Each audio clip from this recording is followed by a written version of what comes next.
Hi, everyone. I'm Claire. I'm the community manager for the Lord of the Rings Return to Moria. Welcome to our Q&A session with team members from Free Range Games. Thank you to everyone who submitted questions via the link I posted in Discord.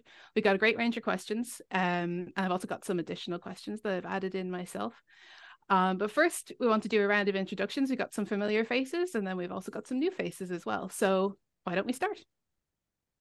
Hi, I'm Jon-Paul Dumont. I'm the game director. It's great to be back with everybody. Hi, I'm Farrha Khan. I'm the narrative designer, and I'm excited to talk to you all again today. Hi, I'm Bradley Fulton. I'm the art director on Return to Moria. Hi, I'm Genie Hyatt. I'm the lead gameplay engineer, and I'm very excited to be here today. Hi, I'm Michael. I'm the creative director. Really excited to talk to y'all. Awesome. Thank you. And thank you all for taking the time to be here. I know everyone's super busy as we're heading towards launch. Before we start the questions, I just wanted to say we got a lot of great questions. It was kind of hard to narrow it down. And there's just some that we can't answer right now, but we'll do our best to answer the ones that we have on our list. Also, if I mess up how your Discord name is pronounced, I am sorry, but I'll do my best. Right, so to get started, Phalax asks, since there is little information on the Fourth Age, especially of the dwarves, how did you determine what lore to include or to create for the game? Yeah, you want to take this one, Farrha, or you want me? I think you should start. Well, we started with there's only just a couple of lines that he talks about the dwarves in particular, but in the appendices he does go into kind of what happened to all the members of the Fellowship, and from there you can kind of extrapolate out at least up to the time period we are. It starts to get a little bit harder as you get beyond about where we are, about 70, really up until Aragorn dies. That's when it starts to become, he didn't really write much about everything in that period, but everything up to then, he talks about where each of the Fellowship members are. And in particular, he talks about sort of things that Gimli does in terms of going down to found the glittering caves down near Helm's Deep. He also talks about rebuilding parts of Minas Tirith and things like that. And so that's really where we kind of started to put sort of stakes in the ground. Well, the rest of it, we really took the whatever few lines that were written, especially in the four core books, The Hobbit and the Lord of the Rings trilogy. We tried to take in anything mentioned about dwarves by either dwarvish characters or any of the other characters, and really determine like what was happening at each moment in dwarvish history, especially around Khazad-dûm. And then from that, we're able to see like, okay, well, here's where we don't have much information. Here's where we can kind of make some connections, fill in some gaps, and really bring in the story specifically from a dwarvish perspective, like what was happening with the culture, what was happening in the history, what was happening with these key characters like Balin and Durin, and all of those kind of moments that we could find. So a big part of that kind of world and history for the dwarves is the language of Khuzdul. There's over 900 translated words in the game, and 2 voices at least that the players can choose from that will speak in Khuzdul almost exclusively during the game. So regarding the creation of the language, Clubbed Cashew asked, what language or languages did you use to create the dwarven language? Or I suppose like were used as a base or inspiration for the language that's in the game? Yeah, we worked with for Professor David Sallow, who helped create a lot of other Tolkien languages, especially for the movies. And so he needed to create something original for us. One of the things that's interesting is that Professor Tolkien really there aren't that many lines of Khuzdul. So we have a bit of what he talked about where he was going with the language. We have a few lines like Barak Khazad, things like that.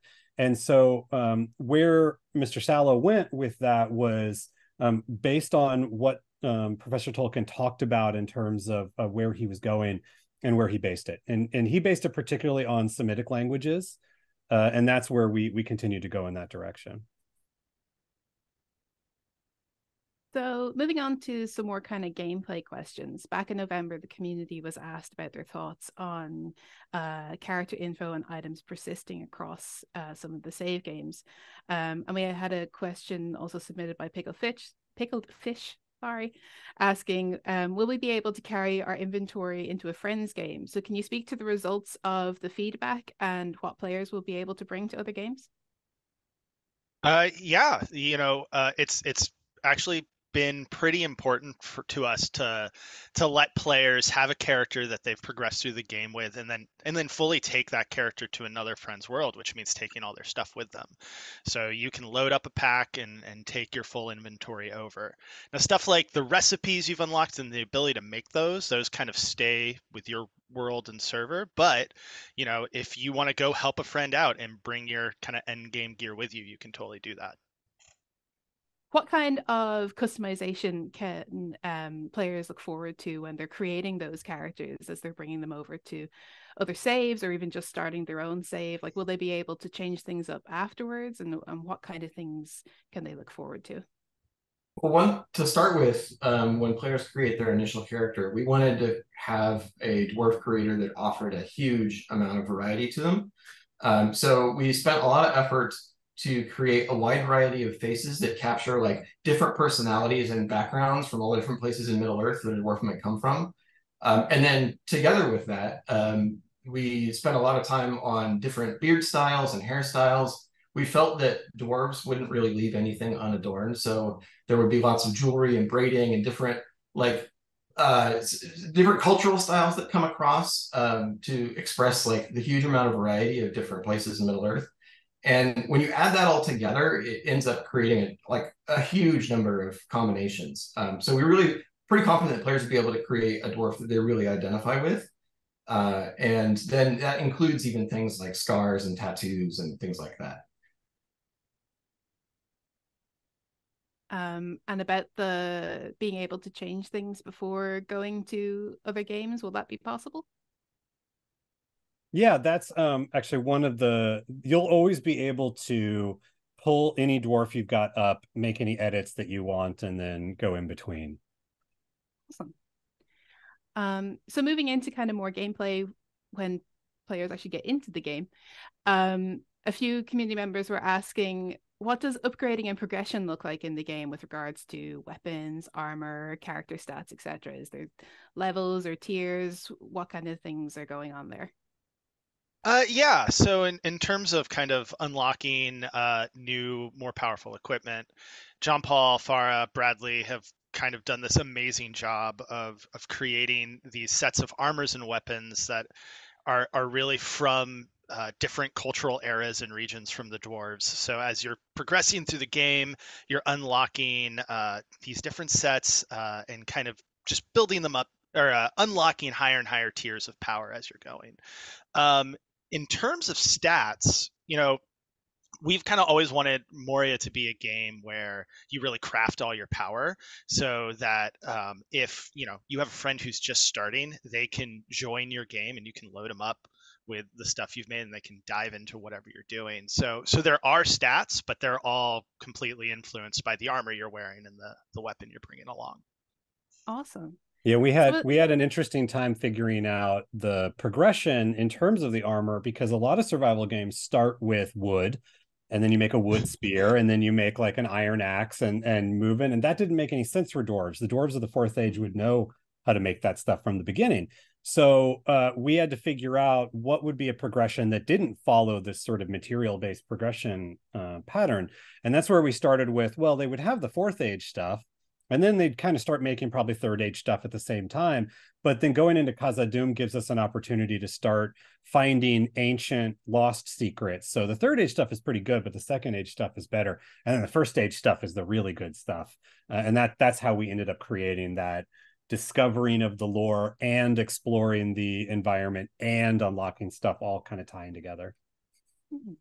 There's a line in one of the books where one of the dwarves say, it's like, a lot, I think it was Glowin that says like they had lost a lot of the knowledge before taking it when they had left Khazad-dûm. So the fact that the dwarves can go and find that knowledge, find those ancient kind of crafting secrets and be able to redevelop those is pretty cool. At least we think so. So with that in mind, Banging Balrogs asked, what does combat look like? and what's kind of the difficulty progression throughout the game. And maybe you could speak to the differences that people might see between a solo and multiplayer game in terms of difficulty. I guess I should probably take that one. Well, as Michael Downing was saying, a lot of progression is based on what you've managed to craft and what you've managed to take with you. And as you progress through the game, you find more weapons and more armor, and you also find higher tiered enemies, and you find different types of enemies.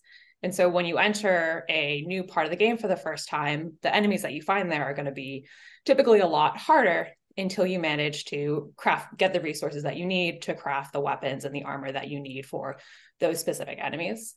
And also in terms of the special effects that those enemies might have, maybe they have a poison and you need to craft the different things that you need to stand up to the poison. Typically, we tried to make the combat something that did have some depth to it, that you can feel like you have some amount of skill, but it's really about what you've managed to craft. And once you have the right things, you should feel pretty powerful.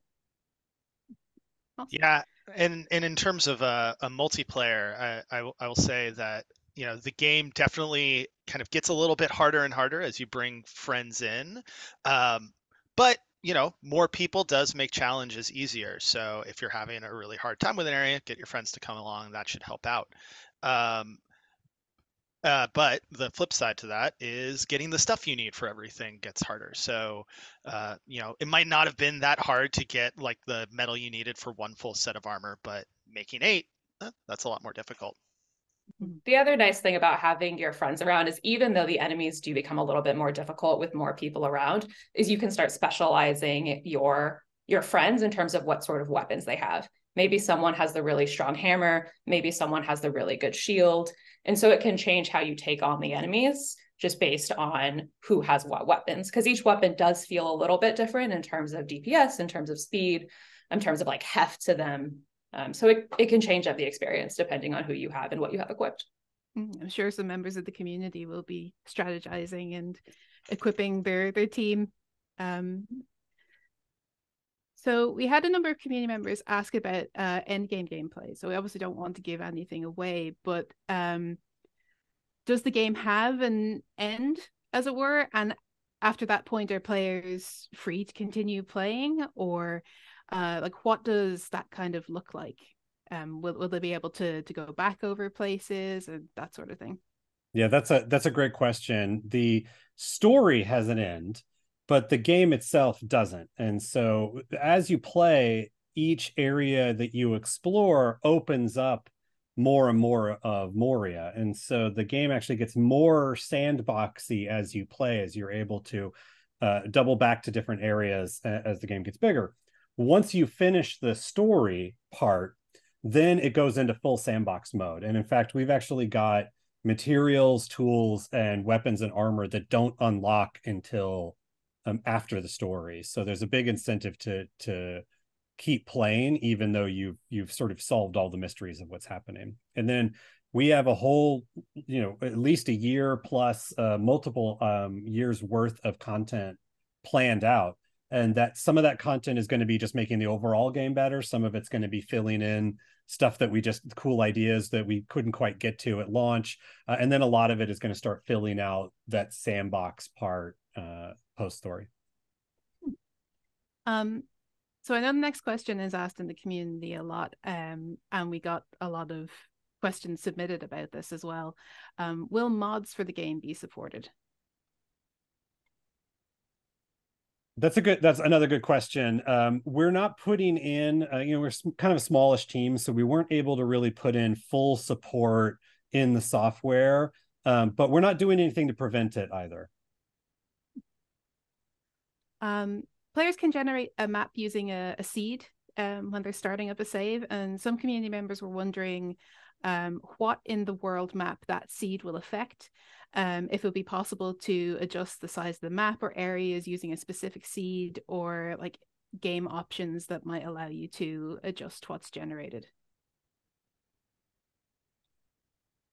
Yeah, so the way the seeds in our proc gen work is I think Jon-Paul has talked a lot about Moria. It's a real place, so it was important to us to have like these really fixed locations that are, in the same kind of space in everyone's game. But then how they are connected starts to really change up. So the seeds affect the pathways between all these spaces, what's in those paths, where the resources are, how easy to find are the resources, things like that. In terms of having like a dialed in effect of like, I want to make it easier or harder, I want more resources, less resources, that's stuff we're super interested in exploring. But again, to Jon-Paul's point, we're a bit of a small team, so like at launch we don't have a ton of support for that, but something we're super interested in exploring in the future. Yeah, it's absolutely on the roadmap to new game plus options for making the game more peaceful or harder. We want to get to that next year. Awesome. I know there'll be a lot of people looking forward to that. So we also received a few questions about how big the game is. So I guess, like, how long do you expect it might take to say complete the story, or do you have an estimate on like the size of the map? We did. Yeah, we're chuckling because every time we go into a play test, we're like, oh, this is probably like 6 hours of gameplay. And then people hit like 20, 30 for like a small test. We did our closed beta, and closed beta was, I would say, about half of the geographic real estate of the game, but maybe a third, somewhere between a third and a half of the overall story. And that we had people go as fast as speed running 24 hours through that half of the game, and some people broke over 100 hours. So there's something about this genre. There's so much player agency, so many things that you can do, that it's really hard to know. I think if you were just focused on the alpha path and just wanting to beat the story, I don't know, Michael or Farrha, you think that's probably I don't think you could do it faster than 40 hours, but yeah, most people would be in the 60s to 80s. That's what I think. I think like really mainline focus, I think that's somewhere 40 to 50, and then just as you start to wander, build more bases, explore more, that just starts adding up. But that's like literally ignoring anything but going to the next point. So I like I said, I think the typical sort of median will probably land closer to the 60-hour mark. You could be a player like me that pulls a lot off of things and it just adds hours. Yeah, I like. Or you could be like a player like me that wants to like do every single little thing before I move on. Every single crevice must be explored, and the base must be built, and the food must be prepared before moving on. I'm the exact same. I remember our first test, and we were literally like, this is like 6 hours at best. And then we'll have someone spent 50 hours in like that first 6 hour chunk of the game. So we are always very surprised, which it's great. It's such a cool thing. One of the things we tried to make in the gameplay loop was this idea that you have your base, and then when you're in the base, you're kind of almost like kind of playing a cozy game. You're decorating it, you're making meals, you're brewing ale, and then you go out into an adventure. And so then you're out in adventure time, and you're kind of watching the clock, you're making sure you're not out at nighttime, you're gathering the resources you need, you're fighting, there's all kinds of complications and exploring as you're exploring, but then you come back to your base. And so depending on how much you care about the base being very stoic and stark, or no, this needs to be well lit and perfectly, and I want a split level here, and there needs to be the forge room over there, that stuff is just an infinite amount of time you could throw into it. Yeah, once you, if you have an ambition to restore even just a small section of Moria back to its former glory, the minute you really start to engage with home, like base building and making a cozy home, really just the sky's the limit with this space, because we're giving you such a huge environment to explore to begin with. Yeah, I know there's a lot of people in the community who it's now their mission to restore everything they can find in Moria on games launch. I'd say also the base building and the decoration within the base building is, we're launching with a fraction of the stuff that we want to add in. I mean, we've got all kinds of ambitions over the next year to really blow out the meal system and make that deeper, add a whole lot more decoration, lighting options, ways to defend your base from being attacked by orcs. There's a whole lot more we want to get to content and gameplay wise after launch. Awesome. That's like a lot of stuff for people to look forward to. And I'm sure there'll be people who will be redecorating every time an update is released. So a lot of community members were wondering about the atmosphere and music in the game. Some of the clips we saw from Gamescom had sections that were really quite quiet in comparison to when the dwarves were singing, or you could start to hear the drums before a horde would arrive. Can you elaborate on the sound and music choices within the game and the soundscape you've created for Moria? Yeah, who wants to take that one? Maybe Bradley, you want to take that one? Yeah, I think for starters, we did want the game to be suspenseful. You know, one of the things about exploring Moria, this is a location people they bring their own kind of idea of what this space should be with them, and we wanted to stay true to the core of that. You know, if we wanted it to be to the feeling that like around every corner there's potentially danger, and one of the ways you can do that is actually be very minimal with your sound design, and then just like that far off little boom, you know, like was that orcs coming, you know, was that something is moving and responding to things that I've done. So that was, I think, the kind of core direction to that, and we wanted music and sound to come in at those to punctuate those moments, to really kind of highlight the moments where it's high drama. And like the best example of that is in, you know, the drums in the deep that happen when you have a horde attack. It's also something that we do plan on improving over time, and fleshing out. But we feel that the core direction was to be really kind of minimal. So we received an awful lot of great feedback during the closed beta, and Sapper wanted to know, were there any what points provided by the community during the closed beta were unexpected feedback that you feel you needed to address? I don't know, Genie or Michael, anything pop to mind for like surprising? We've been pretty happy that most of our tests, we kind of go in and we're like, oh, people aren't going to quite, you know, we could fix that. That could be a little, I mean, we're kind of all little perfectionists. So we're like, we want to keep tinkering until the last possible minute. In terms of surprises, I don't know, did anything really surprise you, Michael? Or was most of it like, yeah, we know we want to make that better? Yeah, I think that's mostly it. In terms of some of like the crafting and getting resources and making stuff, this is the first game I've worked on where people were just like, yeah, I think that's a little too easy. Yeah. And so we found a lot of opportunities to kind of increase both the tension and fun, I hope, of making some of the different constructions and armor sets. Yeah, the only thing I can think of is just when we did get that feedback, the first thing Michael Downing did was like, everything's harder now. And I guess I was surprised that things were not already hard enough for the community. That's awesome. So the environments in Return to Moria are absolutely stunning. Like I know even recently when we shared another clip from Gamescom, that shot when you see Dwarrowdelf for the first time, lots of people were reacting, saying that like it's a big wow moment. And that they also vary beautifully from biome to biome. So one of our community members, JX Rave, I hope I said that right, asks if something like a photo mode would be planned. That's a good idea. I feel like that's on a roadmap somewhere that I saw. I think that's been suggested before, and everyone wants it. I mean, we want it. Yeah, we wanted a photo mode and ability to turn the UI off, even scale the UI. Those are all, I think, quality of life things that we really want to get to.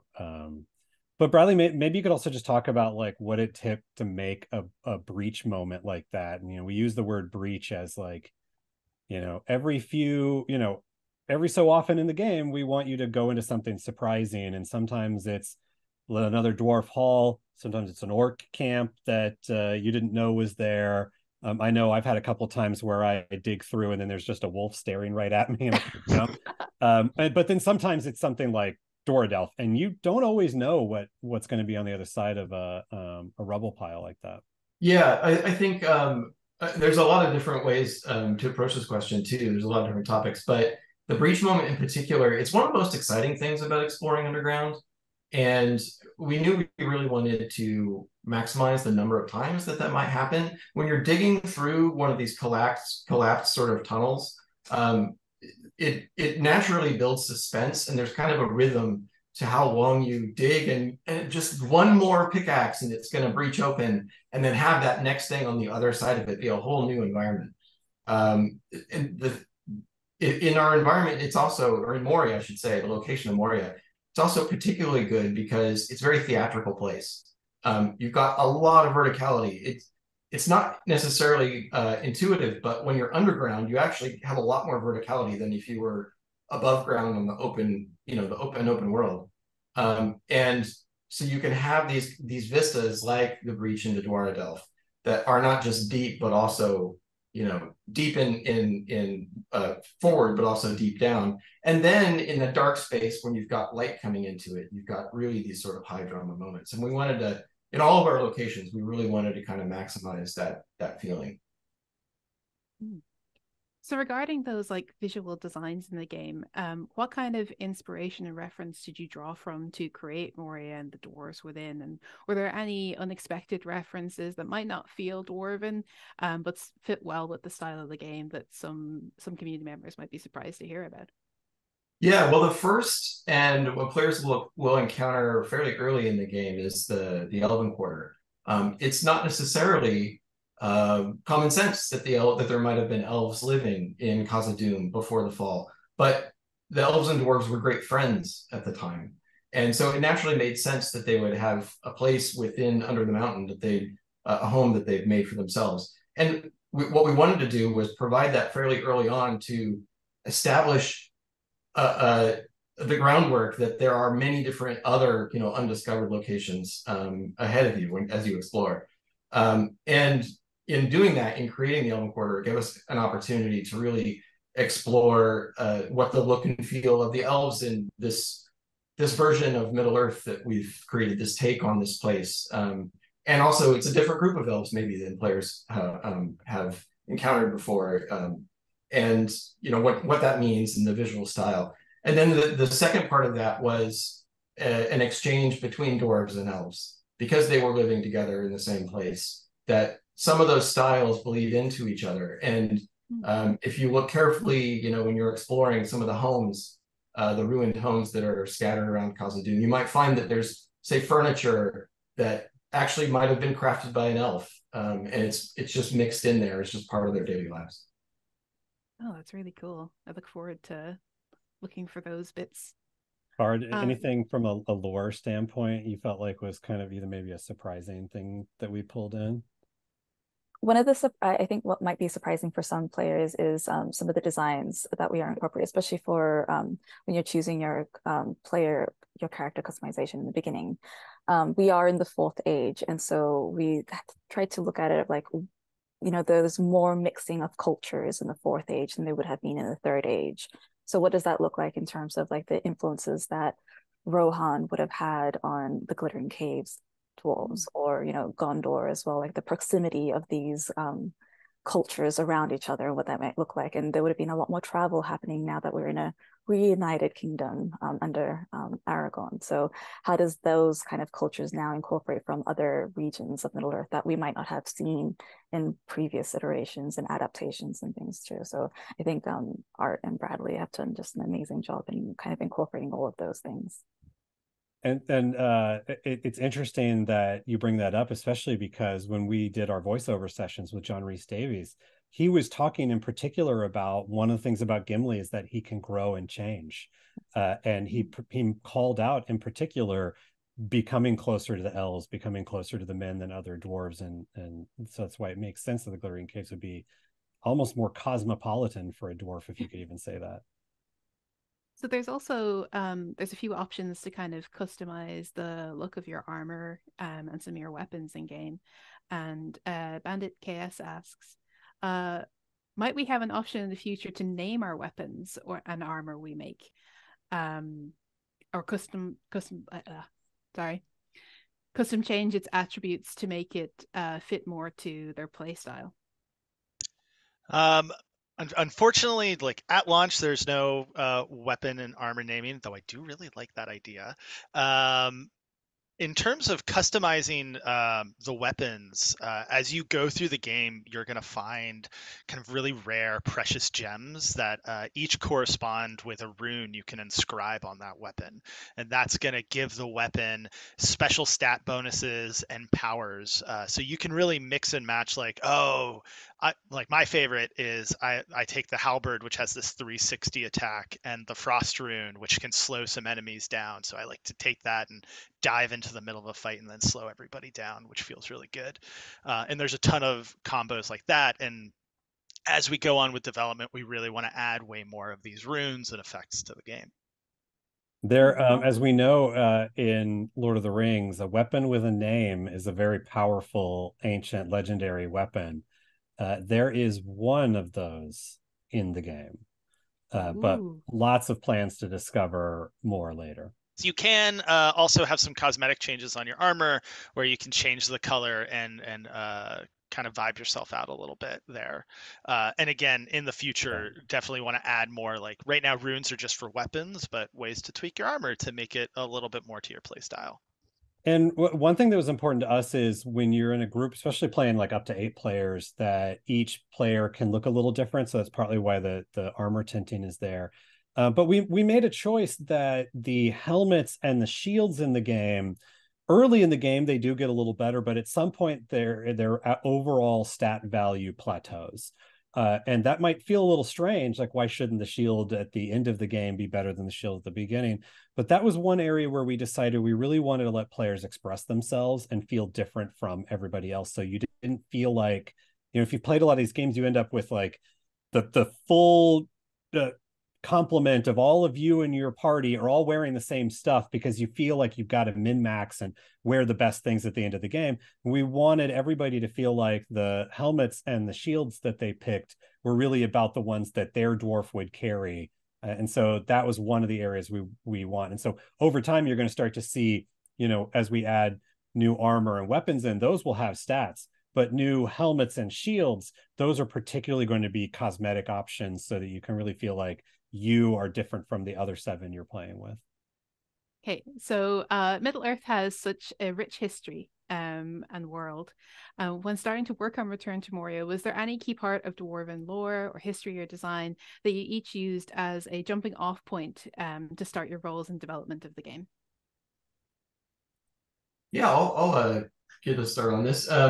So really, like one of the most important things for us to do at the very beginning, but also one of the things that I think was one of the most exciting, was to explore just what the look of the Dwarves of Khazad-dûm was. We wanted to build everything on top of that original vision. So to do that, we had to actually conceive of what they looked like. And the concept artist who did all of our dwarf designs, we spent a lot of time with him originally just creating hypotheticals of what would different trades look like, what would a warrior, what were the rulers looking like, and really try to define and pin down a style that felt ancient to the people of the Third Age and the Fourth Age, and yet acted as kind of an underpinning for all other future dwarven styles. So it had all the elements that were in there that you might find in something that you would recognize as being dwarven, from the halls of Erebor, but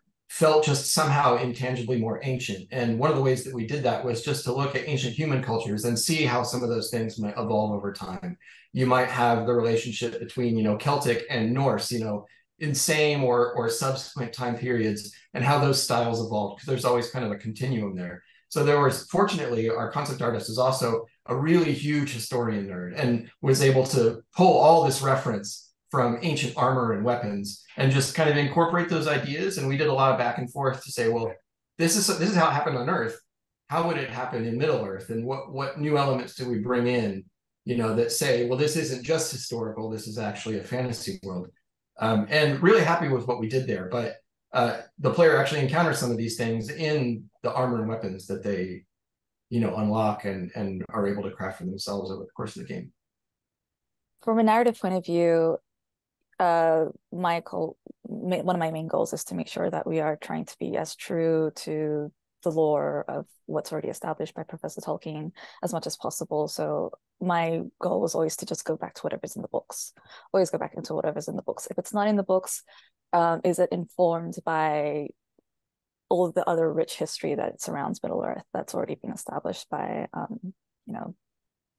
Professor Tolkien with his other writings as well. So that was my main goal. So I was always going back to the core books. I think we've mentioned previously that, we've had our book clubs that we hosted throughout our production. So that was very key. And it was great because it was like, no matter how much I read it, no matter how much anyone on the team reads it, whenever we did these book clubs, we always found something new to incorporate, something much more interesting to like, oh, this could help kind of drive this idea or help inform this thing that we're developing. So that was always my job to always like, let's bring it back to the books. Let's bring it back to Professor Tolkien's writing. Yeah, the last day of the closed beta, we did a little concert where we played all of the music that we've recorded for the games. We've recorded a whole album's worth.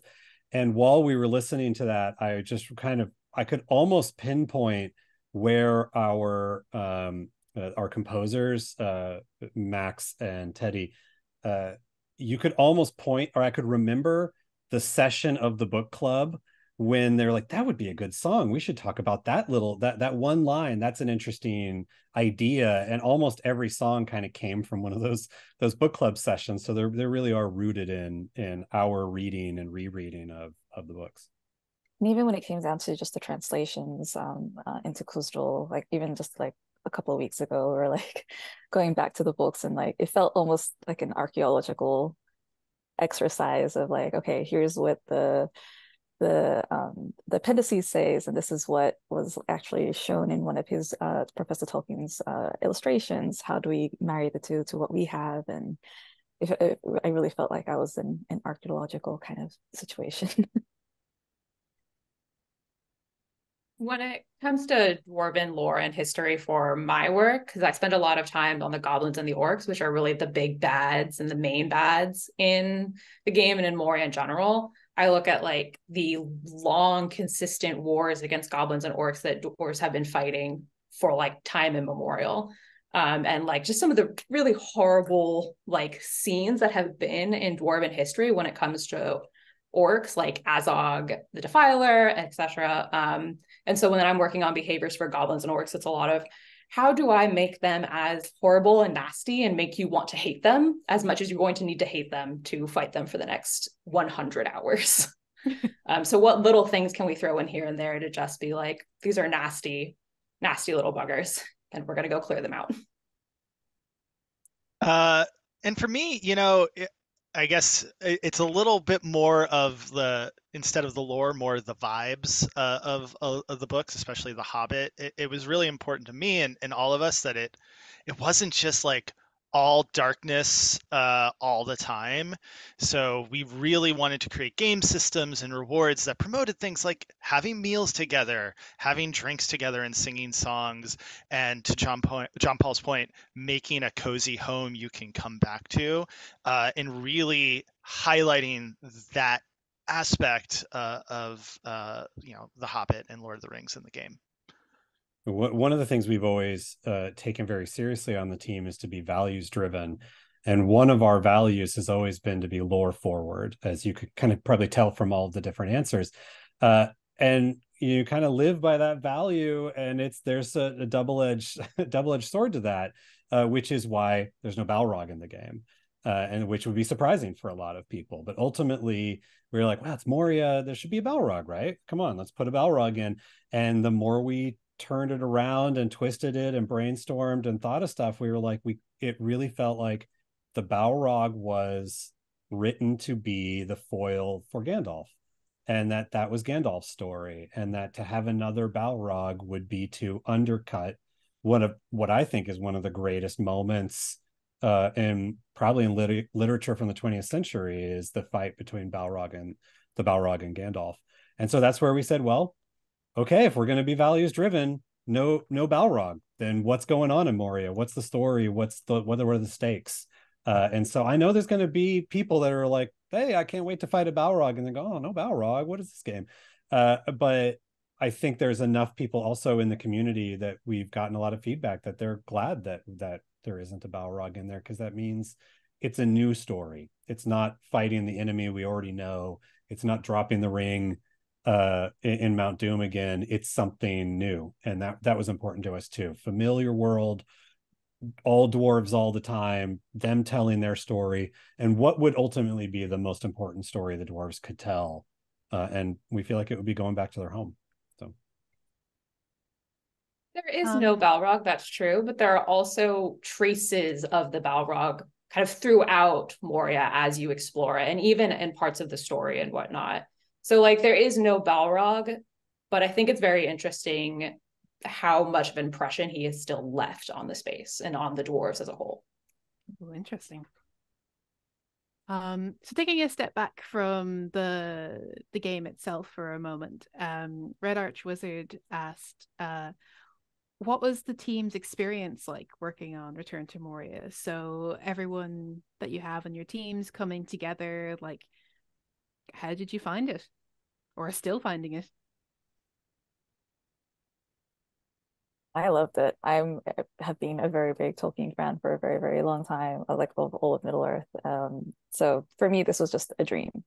And everyone has been just wonderful on the team to work with and nerd out with. And, you know, there are times when Jon-Paul and Bradley and I would just geek out about certain things, or Genie and I would talk about orcs for an hour, or, you know, just it's just been, it's just fun. Like coming to working on this is just fun. Yeah, I'd say the same. Working in this world, and these characters, dwarves make such great main characters, and also the degree to which they weren't explored quite as much as some of the other races of Middle Earth actually really worked for us, and so it presented a really awesome opportunity to flesh it out. But at the same time, you know, you do feel a responsibility to the material.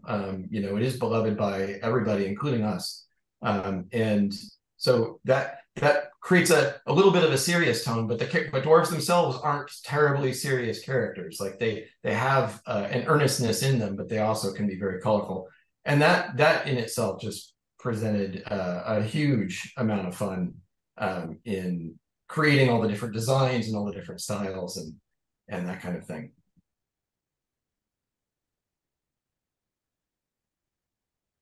One of the things that I've really enjoyed about the team, and then also just free range games in general, the way that one of our values of making the game that everybody's kind of in the boat together, that's meant that you know, that combined with not being a huge team, there isn't this huge machine where you know, everyone feels like they're just one of a member of 200. We're not anywhere near that number. And so that means that almost everything cool in the game was not top down. It was not like the original idea for the whole game came from our principal combat engineer, who wasn't even on the team at the time. And he pitched it to us, and we were like, oh my God, that's let's do that. That's cool. The songs in the game came from one of our gameplay engineers and one of our audio editors coming together and saying, hey, you know, what if we did this? This would be kind of neat. Put together a prototype in Unreal and showed it to us in one of our team meetings. And we were like, could we make that like a pillar of the whole game? So there's a lot of things in the game that just came from people playing around, ideas that came out of book club. And that's one of the cool things about being on a game this size, is like everybody's got their fingerprints on every part of the game. Like when those credits roll, I mean, everybody who's got their name in there could point to multiple things that weren't just they contributed to, but they really ended up doing that. And so that's, I think, probably one of the most fun things in game dev, when you can say, hey, Mom, look, I did this thing in this game. And I think everyone's going to have a chance to do that.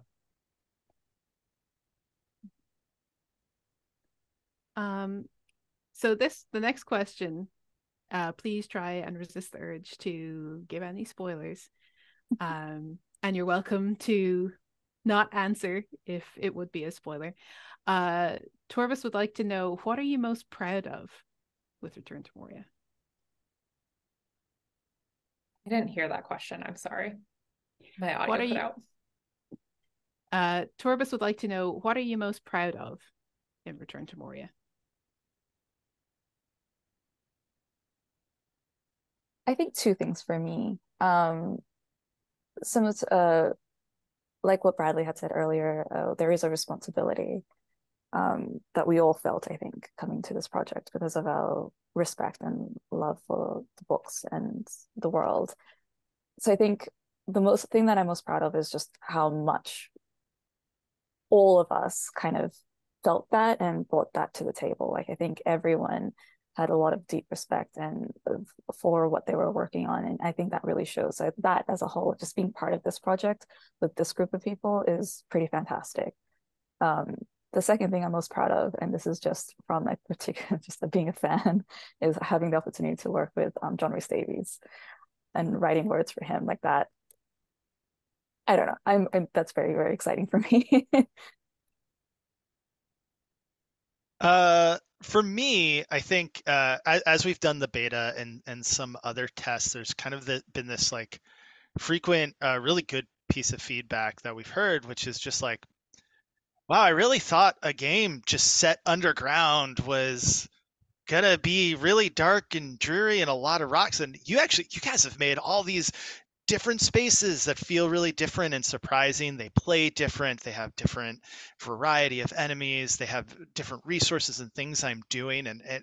And as you kind of move from these different biomes, it feels really, really different. And that's been a huge team effort. But really extracting every idea we can to make this like underground world feel as varied as it is something I'm really proud of.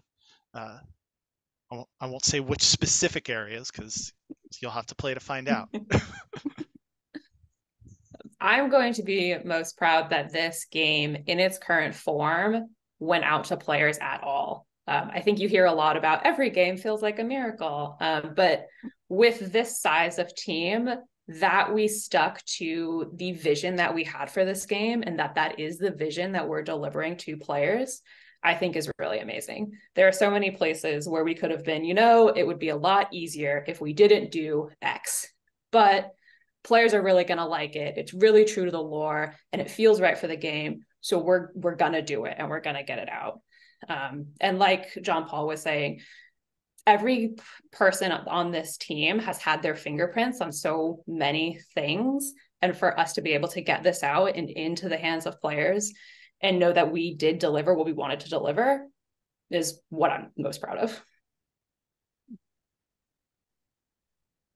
I am most proud of how incredibly interactive the world is. Anyone who works in game development would know that how much work goes into making so many things breakable, buildable, movable, and respond to different kinds of tools and weapons, and the enemy smashes things. These are all actually really hard problems. And the degree to which we've solved them, I'm really proud of.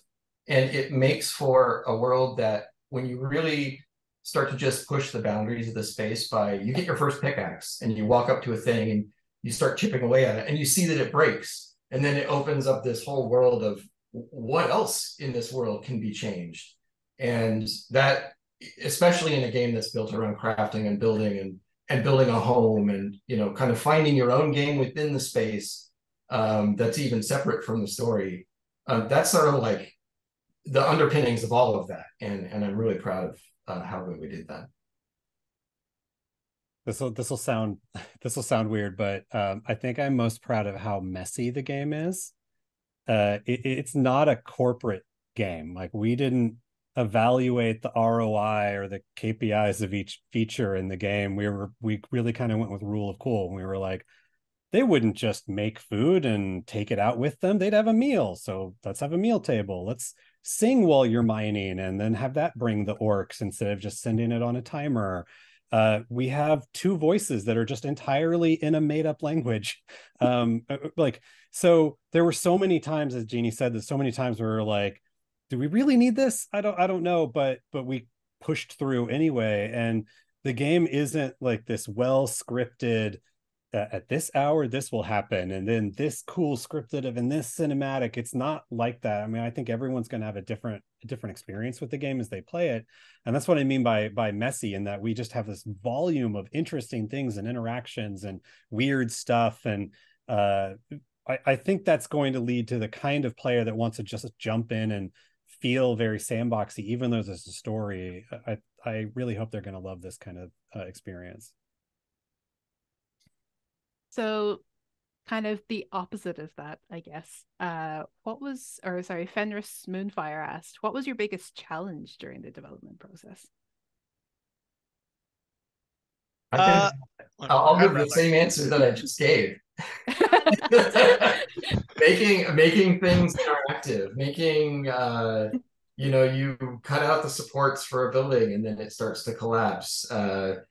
Creating all the different damage states for a thing, just really fleshing that out, and then making that all fit, making that all fit in memory, making that all fit within the space of the design, assembling that together, how you actually go through the process of putting that world together. That was a constant challenge for us, but again, I'm very proud with our solution to these problems. A lot of game developers in this time period would probably answer that in a very similar way, which is learning how to be remote. We started this game during the pandemic when we were all at home, and we're an independent studio working with an independent publisher who were really excited that we have the license, but also figuring out, well, where are we going to get the right kind of world-class animation? Where are we going to supplement the team? And so we have multiple co-development partners that we've met and brought along on the way. So it really is the result of multiple independent game studios coming together in coalition to make the game, and learning how to communicate with each other. How do we do this remote? We can't just go grab a whiteboard. What do we do instead? How do we keep the team talking to each other, showing their work? That was really an extreme challenge, that ultimately the fact that we're all kind of still happy and talking about the game and getting it out and proud of it, I guess we met the challenge. But that was from my chair very, very difficult. I would say that one of the biggest challenges from my perspective was taking a survival game that's procedurally generated, really systems driven, and that's a kind of game where you're really setting up kind of all these different threads, and then it's not till the very end that they all exist that you're like, cool, look at this interesting tapestry I've made. And merging that with a linear story, a deep lore that we need to tell, there's a plot that A, B, C happens, and figuring out how to merge those two things and evaluate them and make sure every part of it's really singing was a really, really hard challenge, but one that I think the team rose to and has created a super interesting game.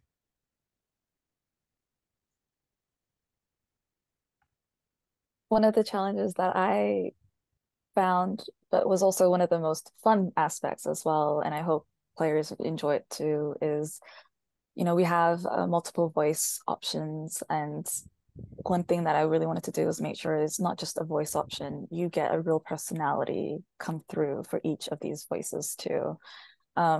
So that there's 8 of them, so finding those personalities for those 8 dwarves was a bit of a challenge, but it was also something incredibly fun as well, and something fun to play with, along with the actors as well, who just did a fantastic job, I think, with really bringing out the dwarvishness, and also with the enemies too, making sure they had a nice strong voice, and we want to kill them as much as possible as well from a dwarfish perspective. So that it was an interesting writing challenge, but it was a lot of fun. Writing and technical challenge, I should say. So yes, thank you to the engineers who definitely helped with all of that, and Max on the audio side of things that helped pull everything together. But I really hope that the players kind of find their characters and enjoy going through Moria with their dwarf.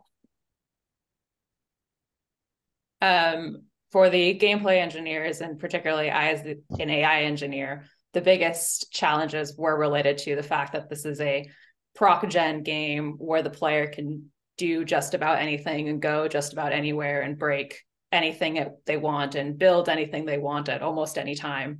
And trying to have AI that could exist in that sort of pure chaos world and not be broken was a pretty big challenge that I think we've mostly managed, but it was hard. Just a weekly meeting of me going, "Hey Genie, look at this weird thing I did to the AI." Yeah. Cool. So our last question from Purple Critter is a fun one, I think. But again, avoid spoilers. If you could take one piece of Moria outside of your game and have it in real life, what would you pick? I want the cookbook. I want the Moria cookbook. Those recipes look and sound very tasty. It's tempting to say the question. 3-story tall ale vat. That's one I would think about. I mean, That's so difficult because we used to do Friday meetings, and a big part of that was Bradley would share like reams and reams of concept art. And every time I looked at it, I was like, I want an Etsy store and I want to populate my entire house in this style. So it's hard to choose just one because I find myself like, I want that desk and that bed and that lamp there, and all of that. I just want like a living room in our style. I mean, mithril, like I want mithril. It's very dwarfish of you, Dwarven. I want one or multiple of the glorious beards. Mm-hmm. Yeah. Is it a spoiler to talk about something I want from a future update? Like I kind of want a goat friend to stay with me at all times. Hopefully the players will want that too. Perhaps one you can just kind of give a bag to and have them help you carry some stuff. I also kind of handy. I also just want to chat with Eric. Yeah, actually, so there's if people who weren't in the closed beta won't know who Eric is, but he's a friend that can help you on your way, I guess the best way to describe him. So yeah, that's all we've got time for. That's all the questions I have. Thank you again to everyone who submitted questions, and thank you to the folks from Free Range for joining us today. Keep an eye on the Discord and socials, because between now and launch, we'll be sharing more about Return to Moria and a few clips of gameplay and items that you can find in the game. I'm sure I speak for everyone when I say that we're really excited to see Dwarves Return to Moria from October 24th. And also hear tales of everyone's adventures. That's the thing I'm looking forward to the most, is the stories that people will create in the game. So yeah, that's it, and bye for now. Thank you. Thanks everybody.